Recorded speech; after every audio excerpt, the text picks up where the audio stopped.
I, 34M, thought I had a pretty normal life. My wife, Ashley, 29F, and I had been married for 5 years. We didn't have kids, but we always said we would someday. We both had good jobs, lived in a decent neighborhood, and had what I assumed was a solid relationship. Looking back, there were probably red flags I missed. She'd always been a bit demanding, a bit dramatic, okay, maybe more than a bit, but I loved her. It all started when Ashley began using a specific Uber driver for her daily errands. We only had one car, and since I needed it for work, she had no other choice but to rely on ride-sharing. No big deal, right? At first, it seemed harmless. She would rave about this guy, Eric, 35M, saying he was always on time, super friendly, and reliable. I thought it was nice she found someone she could trust. I mean, who wouldn't want a reliable driver? But then things started getting weird.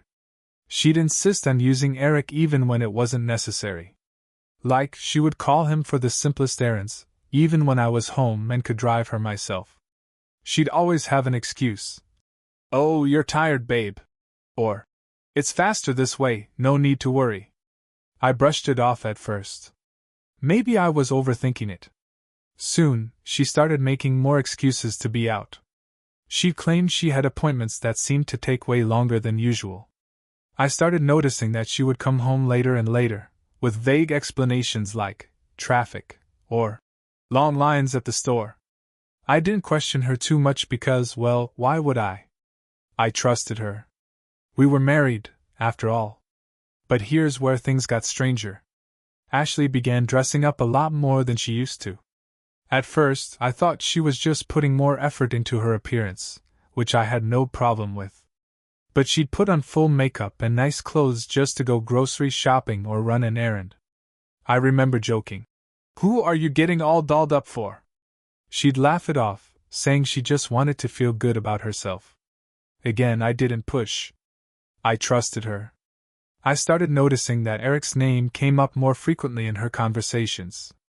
She'd casually mention him in stories, like how, "Eric told me this," or, "Eric recommended that." It felt like she was talking about him more than her friends. I didn't know if I should be concerned, but I chalked it up to her just being friendly. She always liked to chat with people, and I figured Eric was just another one of those people. A few months passed, and Ashley's friendship with Eric kept growing. She'd get excited when his car pulled up, like a teenager going on her first date. I'm not even exaggerating, she would literally stand by the window and wait for him, checking her reflection in the mirror. At this point, I started to feel a little weird about it, but again, I told myself I was overreacting. I mean, she's allowed to have friends, right? But then, she started spending more time out. It wasn't just errands anymore. She'd say she was meeting up with a friend for coffee or going to the mall. The kicker? She would almost always take Eric's Uber. She stopped asking me for rides altogether. If I offered, she'd brush it off with some excuse like, "Oh, Eric's already on his way," or, "It's more convenient this way." I remember one particular weekend when things really started to stand out. Ashley claimed she was meeting an old college friend for brunch. She said it'd be a long day, and she might even stay out for dinner if they hit a few shops afterward. I didn't think much of it at the time, but later, something didn't sit right with me. When I texted her around 6 p.m. to ask if she'd be home soon, she replied with, "Still at brunch, babe. Might be another hour or so." Brunch? It was 6 o'clock. I shrugged it off, but that nagging feeling in my gut stuck with me. Something didn't add up. A few hours later, she came home, looking a little too happy, with flushed cheeks and tousled hair. "Did you have a good time?" I asked, trying to sound casual. "Oh yeah, it was great," she said, flopping onto the couch. "We caught up on so much. You wouldn't believe how much she's changed." Her story seemed normal enough, but I couldn't shake the unease. Something was off, and I just couldn't put my finger on it. One night, I was scrolling through Facebook and stumbled upon a post from one of Ashley's friends. It was from the same weekend as her supposed brunch. The friend was at a totally different event across town, nothing about brunch or shopping. I didn't want to jump to conclusions, but I couldn't stop wondering if Ashley had lied about where she was. When I asked her about it later, she went into full defense mode. "I can't believe you're checking up on me. Do you not trust me?" she yelled. I backed off immediately, feeling guilty for even asking. Maybe I was being paranoid. I loved her, and I didn't want to believe she'd lied to me. But things kept piling up. One evening, she got all dressed up, saying she had a late meeting with a client. This time, I decided to casually ask if Eric was driving her again. She didn't even hesitate. "Of course," she said with a smirk. Then she winked, like it was some inside joke between the two of them. That night, I laid in bed, staring at the ceiling, wondering if I was just being crazy or if something much worse was happening right under my nose.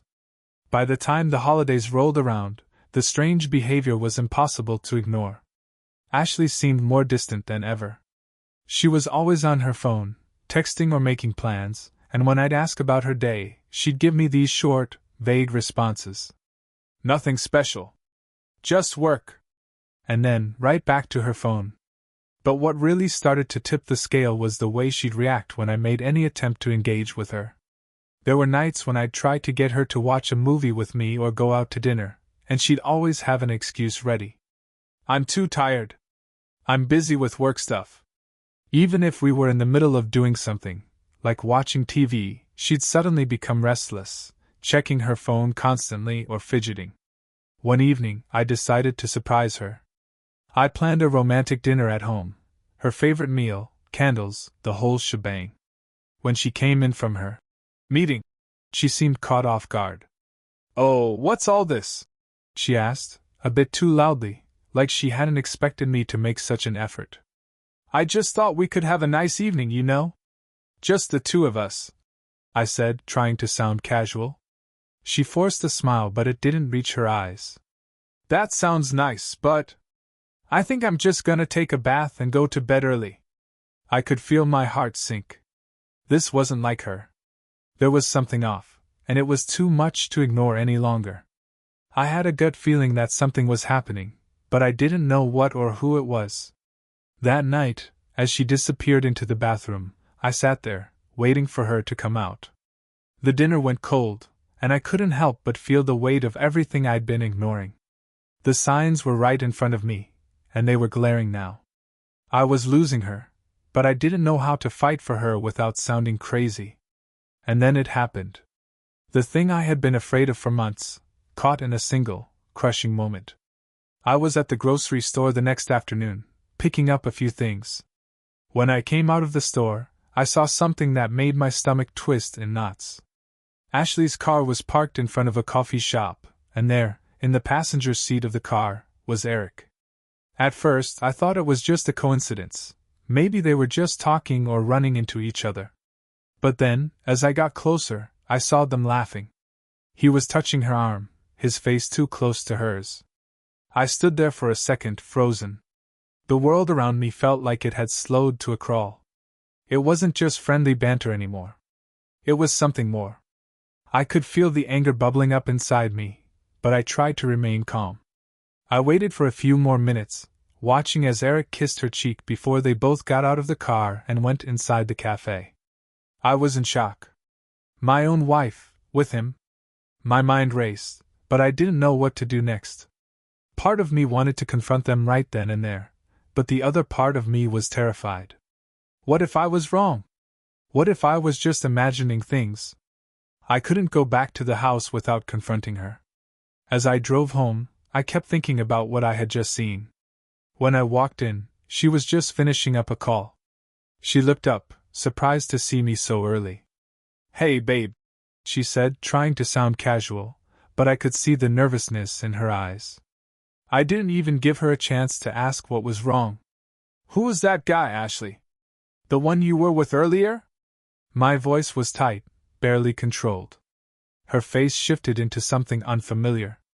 I'd never seen her look so defensive, so caught off guard. "What are you talking about? Don't lie to me," I spat. "I saw you with him. Eric." Her eyes widened, and for a moment she said nothing. I could practically hear her thoughts racing. Then, she let out a scoff. Oh my God, are you seriously doing this right now? You've been spying on me? I didn't have to spy. I shot back. You're not even trying to hide it anymore, Ashley. What the hell is going on? She took a deep breath, her face softening like she was trying to calm herself down. But then, she went into full defense mode. You're insane. That's just Eric, he's a friend, okay. We were just talking.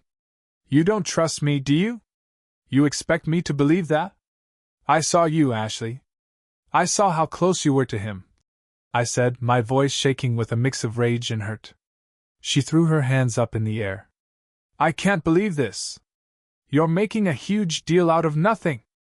I'm not allowed to have friends now. You're just trying to ruin everything.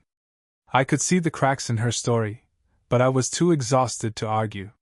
She was spinning lies, deflecting everything. It was like she didn't even care about me anymore. My chest tightened, and I realized, this was it. This wasn't just a misunderstanding. This was betrayal. I think we need to talk, I said, trying to steady my breathing. And I think you need to be honest with me for once. Ashley stared at me, her expression a mix of anger and something else, maybe fear? I wasn't sure. She paced the room like a caged animal, her hands fidgeting. This is ridiculous. You're being paranoid, she snapped. Paranoid? I saw you with him. I don't understand how you can act like this is no big deal, I said, frustration bubbling over. What's really going on, Ashley? Nothing is going on, she yelled, her voice rising. You're just trying to control me. Why can't you trust me? You know I've been stressed with work and I just wanted someone to talk to. Talk? You were flirting with him. You're acting like I'm the problem here, but you're the one who's been dishonest. I took a deep breath, trying to stay calm, but my heart was racing. I can't keep doing this if you can't be truthful with me. She threw her arms up in exasperation. So what? You want me to end my friendship with Eric because you're insecure? Her voice dripped with disdain. You want me to stop living my life because you can't handle a little jealousy? That's not what I'm saying, I shot back. I'm saying that this is more than just a friendship. If you can't see that, then we have a serious problem. She rolled her eyes, a dismissive gesture that felt like a slap in the face. You're being dramatic. I'm allowed to have friends without you breathing down my neck. Friends don't kiss and laugh like that, I replied, the reality of the situation sinking in. I don't even recognize you anymore. You've changed. Her face twisted in anger, but underneath, I could see a flicker of something. Guilt? Shame? I didn't know, but I wasn't about to back down. Maybe you should just accept that I'm not the same person you married. I've grown, and you're still stuck in your little bubble. I felt my heart sink. So what, this is it? You just want to throw everything away? Ashley scoffed. You're making this about me, but maybe you should take a good look at yourself too. I'm not happy. I haven't been for a long time. Her words cut deep. So you decided to cheat instead of communicating with me? This is how you handle things? Cheat? Is that what you think I'm doing? She hissed, stepping closer, her voice low and intense. You think you can just throw that word around? I was just trying to have a little fun. It's not my fault you're so controlling. I couldn't believe what I was hearing. Fun? With him? You think that's fun? This isn't a game, Ashley. Why do you care so much anyway?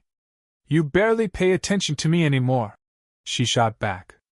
All you do is work and come home to sulk. You're always too busy to even notice when I'm trying to reach out to you. That hit me like a punch to the gut. So this is my fault? I said, incredulous. You think cheating is the answer? You're blaming me for your lies. I'm not cheating. You're just making it impossible for me to even have friends, she said, her voice rising again. I'm so sick of you always questioning my every move. We stood there, staring each other down, the air thick with tension. I felt trapped, like we were on opposite sides of a battlefield. It was heartbreaking. This was the woman I loved, and yet here she was, defending someone who was clearly crossing boundaries. Fine, I finally said, my voice steady but strained. If you want to live your life this way, go ahead. But I can't be a part of this anymore. I can't keep pretending everything is fine when you're clearly hiding something from me. Her expression faltered for a moment, surprise flickering across her face. What do you mean? She asked, her tone shifting. I'm done pretending, Ashley. If this is how you want things to be, then maybe it's time we talk about divorce, I said, the words tasting bitter in my mouth.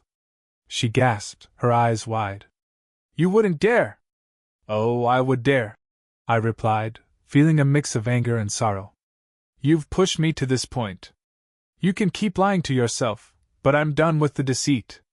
If you want to throw away our marriage for a taxi driver, then so be it. The silence between us felt heavy, charged with unspoken truths. I turned to leave the room, the finality of my words hanging in the air like a storm cloud. I didn't know what the future held, but I knew one thing. I couldn't stay in this toxic cycle any longer. The next few days were a blur. After the confrontation, Ashley tried to apologize, but her words didn't hold any weight. She went on about how I misunderstood everything, how I'd taken things out of context, and how she was just confused. I didn't know if she believed her own lies anymore, but I didn't care. I had heard enough. She would send me these desperate texts, asking if we could talk, or if I would. Please stop being so cold. But every time I looked at her, I saw the distance, the gap between us that I couldn't close anymore. On the third day after our argument, I came home to find her packing her things. Her suitcase was open on the bed, clothes scattered everywhere. The air in the apartment felt thick, like something had already died between us. Ashley, I said, standing in the doorway, my voice quieter than I intended. What's going on? She didn't look up from her suitcase. I can't do this anymore. I can't live in this house with you, pretending everything is okay when it's not. I felt a sharp pang in my chest. So, you're just going to leave? After everything? Why are you acting surprised? She scoffed, finally turning to face me. You've already made it clear that you don't trust me. You want to end this marriage, don't you? I didn't want this, I said, my voice cracking. But I can't keep living like this, Ashley. I can't keep wondering if you're with him every time you walk out that door. You're so fucking dramatic. She spat, slamming the suitcase shut. I'm not with him every time I leave, okay? It's just a few times. You're making a mountain out of a molehill. But it wasn't just a few times. I could feel it. The lies were piling up, and I couldn't ignore them any longer. You're lying. I saw you with him, Ashley. I saw how you look at him. And you're not even sorry. She folded her arms across her chest, her eyes hardening. I'm sorry, okay? But you know what? Maybe it's better this way. Maybe it's better if we're just done. I stared at her, unable to process what she was saying. You really think this is the best thing for us? I asked, my voice barely a whisper. You think running off to be with him is the solution? She took a deep breath, running a hand through her hair. It's not about him. It's about me, okay? I need space. I need to figure things out. You're right. I've been hiding things, but I can't keep living in a marriage where I feel like I'm constantly under a microscope. I could feel the rage building up again, but this time, it was different. I was tired.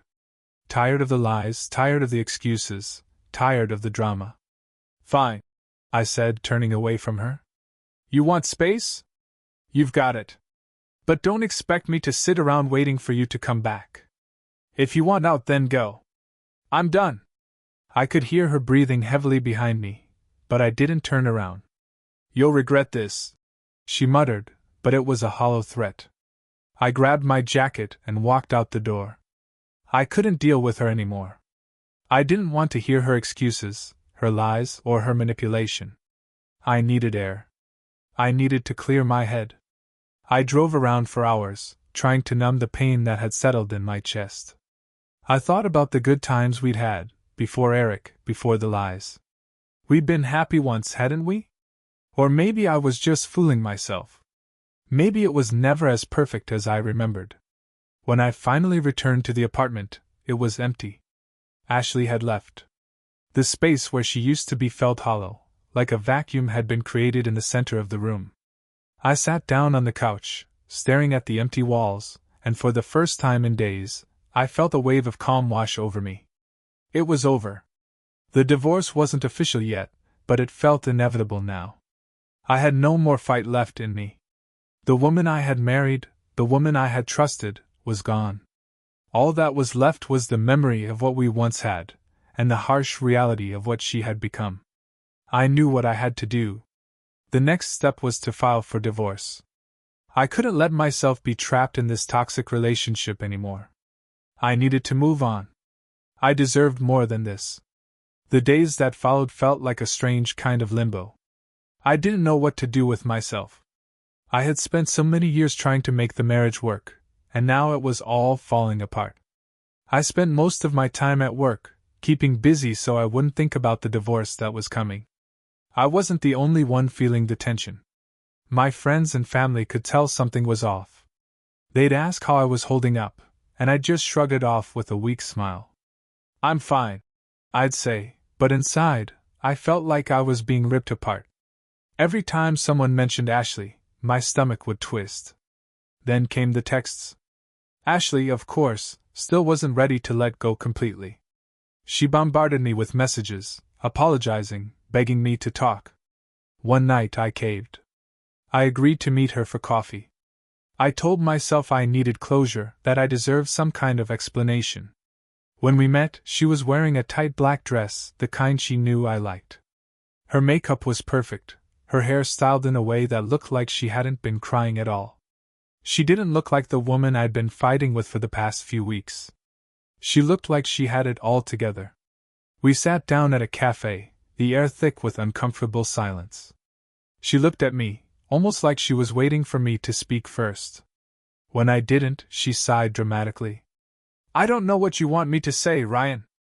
I messed up. But that doesn't mean we have to throw everything away. Can't we just try to fix this?" Her voice was soft, pleading. I could feel my heart waver, but I pushed the feeling aside.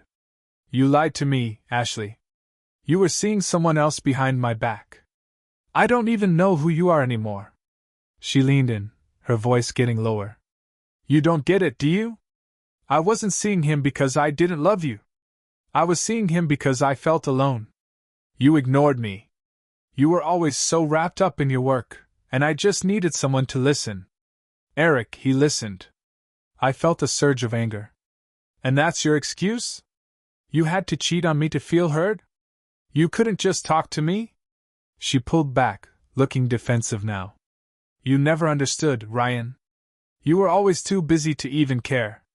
I needed someone who made me feel like I mattered. I didn't want to hurt you, but you made me feel invisible." I wanted to scream. How could she sit there, after everything, and make me the villain? But I stayed calm. I had to. "This isn't about me, Ashley. You chose to betray me. You chose him." Her eyes hardened, and she quickly wiped away a tear, but it didn't fool me. She wasn't sorry, at least, not for what she had done. She was sorry she got caught. "Maybe it's too late," she said, her voice barely above a whisper. "Maybe we can't fix this. But I want you to know, I never stopped loving you." "Not really." Those words stung, but I didn't let her see it. "Then why did you do it?" I asked. "Why betray me if you loved me?" Ashley looked away, a small sob escaping her lips. "Because I was afraid. I was afraid of being alone, of being stuck in a relationship where I didn't feel seen. But I never meant to hurt you." I didn't say anything for a long time. The words I had been wanting to say to her for weeks swirled around in my head, but I kept them locked inside. Finally, I stood up. "I'm done, Ashley," I said, my voice steady. "I can't fix this. I'm filing for divorce tomorrow." She looked up at me, her face a mixture of disbelief and anger. "You're just going to throw everything away?" "Yeah. I am," I replied. "I've already lost you. You don't get to make this my fault. You don't get to hurt me like this and expect me to stay. I turned and walked out of the cafe, the doors swinging shut behind me with a finality that made my heart ache. But at the same time, I felt lighter than I had in weeks. I knew it was the right decision. It wasn't about her anymore. It was about me, my future, and finding peace again. The next day, I filed for divorce. It was simple enough. There was no long drawn-out battle. No kids to consider. Just the two of us unraveling. I thought about how it had all started. The first time I met Ashley, how I had fallen for her smile, her laugh, the way she made me feel like the only person in the room. But that woman was gone, replaced by someone I didn't recognize. And the truth was, I couldn't keep loving a ghost. I didn't want revenge. I didn't want to fight anymore. I just wanted to move on. The divorce was finalized quickly. Ashley didn't fight it, probably because she was too busy with Eric, the same guy she had so desperately tried to convince me wasn't a threat. I couldn't bring myself to care anymore. I had let her go, and I knew it was the only choice I had. The first few weeks after the divorce were quiet. The apartment felt like a blank canvas, the emptiness both terrifying and liberating. I could finally breathe again. I didn't have to second-guess everything. I didn't have to worry about who was texting her or where she was going. But even in the silence, I found peace. And slowly, I began to rebuild. A few months had passed since the divorce, and things were starting to feel normal again. It wasn't easy, but I was getting there. I spent my time focusing on work, picking up hobbies I had put aside for years, and finally catching up with friends I had neglected. I felt like I was slowly reassembling the pieces of myself that Ashley had chipped away. But the road wasn't always smooth. Some days the weight of it all would hit me out of nowhere, memories of her, of us. The way she used to laugh when I made her coffee in the morning. The smell of her perfume when I'd hold her close at night.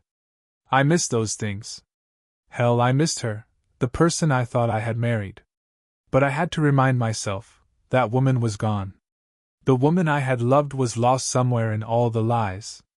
The reality was clear now, and I wasn't going to fool myself again. One evening, a few months after everything ended, I was having dinner with an old college friend.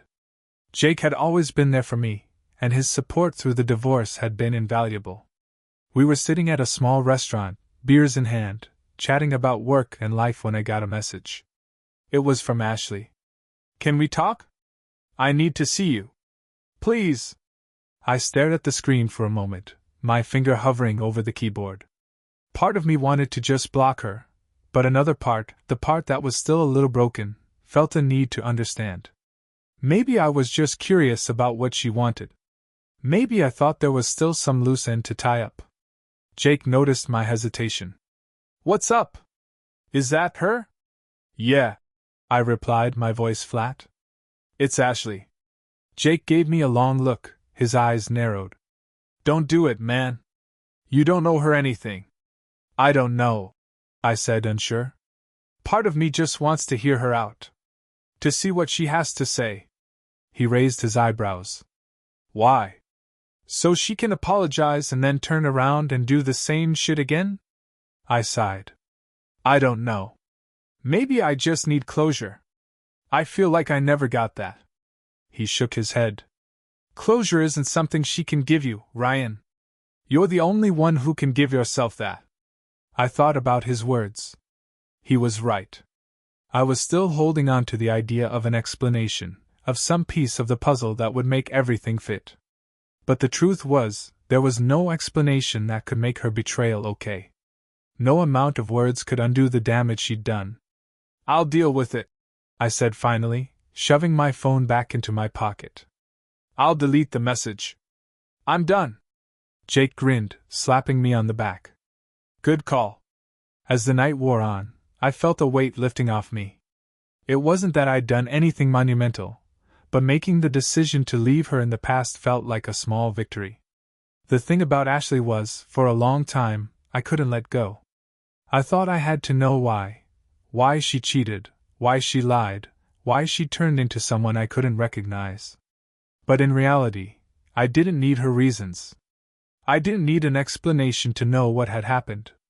I just needed to let it go. 2 weeks later, I ran into her. It was a Saturday, and I was at the local cafe, grabbing a coffee before meeting with a contractor about some home renovations I was starting. I was sitting at a table, scrolling through my phone, when I heard a familiar voice. Ryan? I looked up, my stomach dropping when I saw her. Ashley was standing in front of me, dressed in a leather jacket and dark jeans, looking exactly the same as she always had. The moment I saw her, my heart did that strange flutter, a flash of old feelings that I had buried deep. She didn't seem surprised to see me. In fact, she looked almost relieved, as though she had been waiting for this moment. Hey, she said softly, sitting down across from me without asking. She didn't wait for me to offer a chair. I've been thinking about you a lot lately. About everything. I swallowed hard, trying to hide the mix of emotions that were flooding me. I didn't want to be here with her. I didn't want to have this conversation. But there was something inside me that needed to hear what she had to say. Maybe just for one last time. You've been thinking about me? I said, my voice strained. I don't think that's really the issue, Ashley. I know, she said, her voice softer now, almost regretful. I'm sorry. I'm really sorry for everything. The way I treated you, the lies. I don't know what happened. I was lost. I stared at her, waiting for more. The apology didn't feel real. I had heard enough empty apologies to last a lifetime. Ashley, you can't just apologize and expect everything to be okay. What you did to me, it wasn't just a mistake. It was a betrayal. You chose him. She looked down, guilt clouding her eyes. I know, she whispered. I regret it every day. Then why? I said, leaning forward. Why did you do it? She was silent for a long time. And in that silence, I realized something. It didn't matter why anymore. I didn't need her answers. The betrayal had already happened. It was done. She was a part of my past, and I had moved on. I'm done, Ashley, I said, my voice firm. I don't need this closure anymore. I'm not angry with you. I'm just done. And I need you to understand that. She looked at me, her face falling. Ryan. I stood up, cutting her off. Take care of yourself, Ashley. I hope you find what you're looking for. But I'm not the person you're going to find it with. And just like that, I walked out of the cafe, the door closing behind me with a soft thud. This time, I didn't look back. I had finally closed the door on the past. And in that moment I felt free. It's been over a year since that final meeting with Ashley, and life feels completely different now. Looking back, I can't even recognize the person I was during that time. I spent so many months questioning myself, feeling lost, trapped in the aftermath of someone else's decisions. But now, it's like the weight I had been carrying for so long has lifted. And I'm starting to realize how much of myself I had been losing in that marriage. The months after my final conversation with Ashley were a blur of small victories. I signed up for a kickboxing class, something I'd always wanted to try but had never made time for. The physical challenge became a metaphor for everything I was working through. I was fighting, not just for my health but for my peace of mind. It was hard at first, and I found myself frustrated, but with every punch, every kick, I could feel a little more of my anger and grief dissipate. Work became a welcome distraction, but not in the same way it had before. I stopped using it as a way to hide from my feelings and started to enjoy it again. I threw myself into new projects, built relationships with colleagues I had barely spoken to before, and found that I could focus without that constant nagging thought in the back of my mind, wondering what Ashley was doing, who she was with, and what she was lying about this time. I started going out more too. Nothing serious, just casual dates. I met a few women through friends and online, but nothing felt quite right. It wasn't that they were bad people, far from it, but I wasn't ready. I wasn't sure I would ever be ready to fully trust again.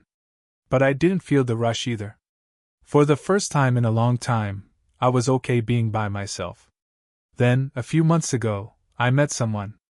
Her name is Sarah, and she's different. There's a calmness about her, a kind of steadiness that I hadn't realized I needed until I found it. She's thoughtful, funny, and understanding. I'm not sure what's going to happen with us, but for the first time since Ashley, I feel like I'm giving someone a chance without carrying all that baggage. And maybe that's all I need right now. I still think about Ashley sometimes.